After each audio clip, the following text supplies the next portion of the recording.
realization about the Harley brand. See, I'm riding with this guy in Tallahassee on, he's got a channel, the Two-Wheeled Teacher. If you hadn't seen him, check him out. He's totally Harley guy. He's from the Midwest. He says he'd ride something if it had the right number of zeros, meaning the fewest number of zeros. But for some reason, I doubt it. I think he's 100% Harley Davidson in his blood. And so I've been curious about it because, you know, people that like Harleys are like die-hard Harley guys and girls, riders. I say guys is an all-inclusive term. Sorry about that. Anyway, so yeah, riders that ride Harleys typically have had Harleys in the past and will most likely have Harleys in the future. And I couldn't quite figure it out. I was like, what's the big attraction of these things? I mean, they're just motorcycles that look pretty much the same since like the 40s.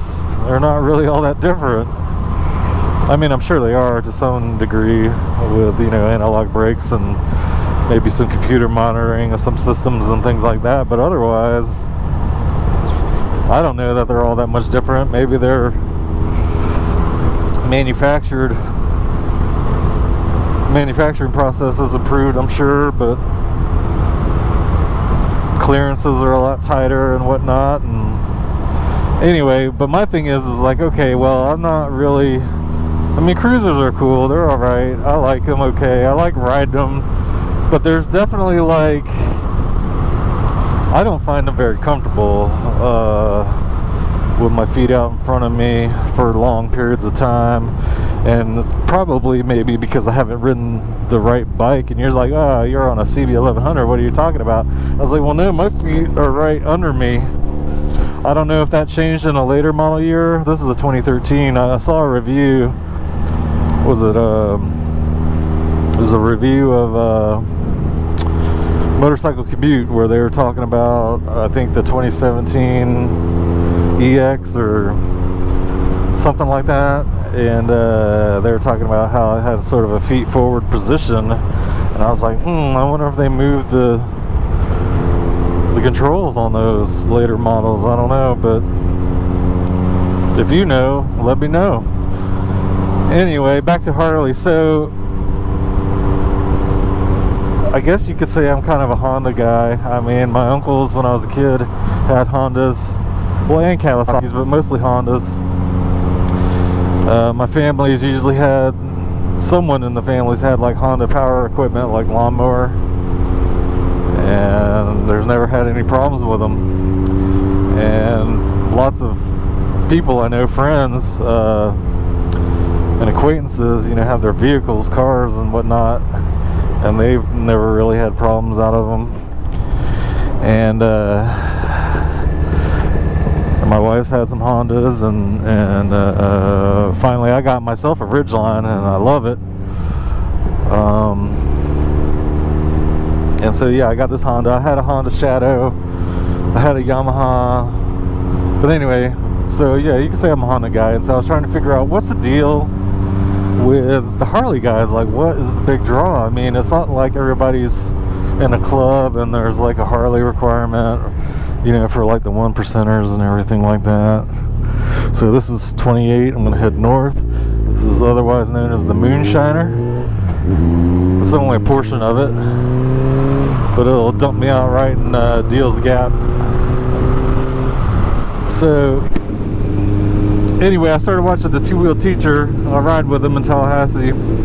He's got a channel, and he's a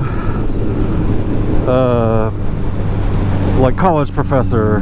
That's why he's the Two-Wheel Teacher. But anyway, he got a deal with the local Harley dealer, Tallahassee Harley Davidson, where, you know, they get free advertising on his channel because he talks about the bikes, overviews the bikes, and reviews the bikes, and goes for a ride. And he gets to go and ride all these different bikes. I was like, man, that's a pretty good deal. And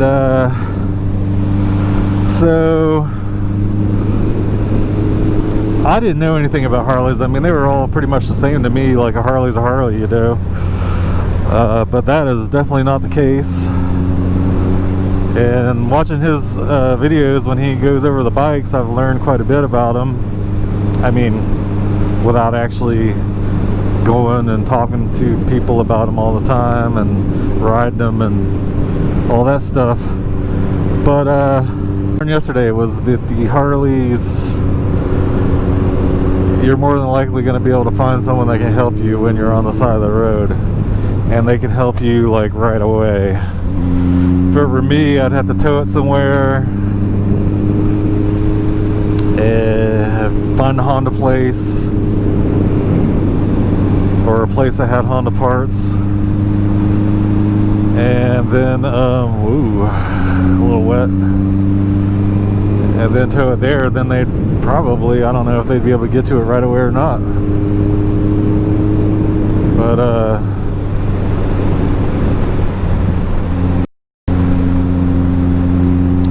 yeah, so that was my first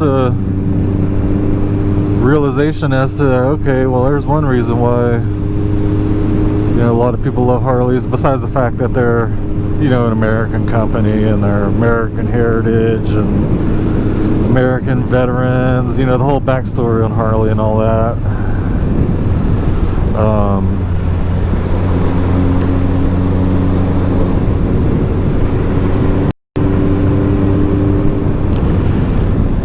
So I guess I'm just gonna have to ride one day and see what the mystique is all about. I asked some other riders that I've ridden with that are Turkish. They're from Turkey. I don't know how, if they came to Tallahassee to go to school and study, or they just happened to wind up in Tallahassee, whatever. But a couple of those guys had some Harleys, and so, you know, the Two Wheel Teachers channel was asking the question like, so what's Harley's brand? What's Harley all about? What makes people like Harleys? And I couldn't quite figure it out from his channel, because I felt like, you know, maybe he's a little bit biased because he's a Harley dude.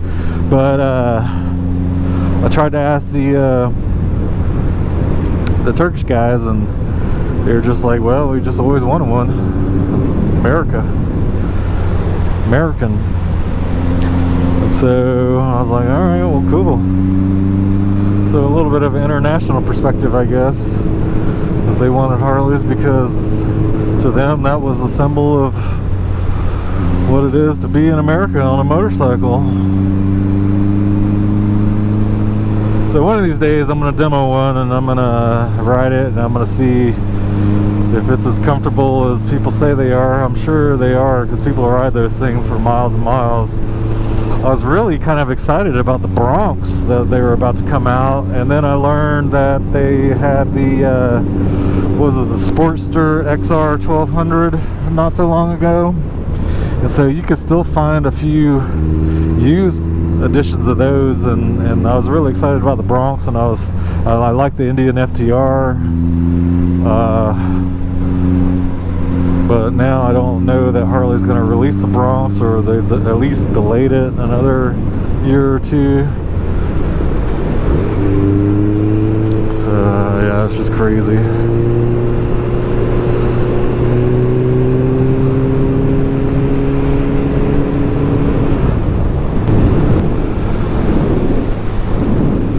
I don't know. You guys have any thoughts about Harleys and the brand and their comfort and whatnot? I know they're really good for going long distances, traveling straight on the open road, the highways. I've seen a few videos where some really talented, experienced riders really shred it up on roads like this, or in canyons and whatnot, where they're dragging all their pegs and bars and shoot all sparks everywhere. And I don't think I could do that. I don't even think I could do that on this bike, but yeah, so but that's probably enough out of me for now. I'm gonna enjoy my ride for a minute. Hell, I'm probably almost there. Might pull off and let this guy get in front of me. Next pull off. Hey, look, another Florida plate.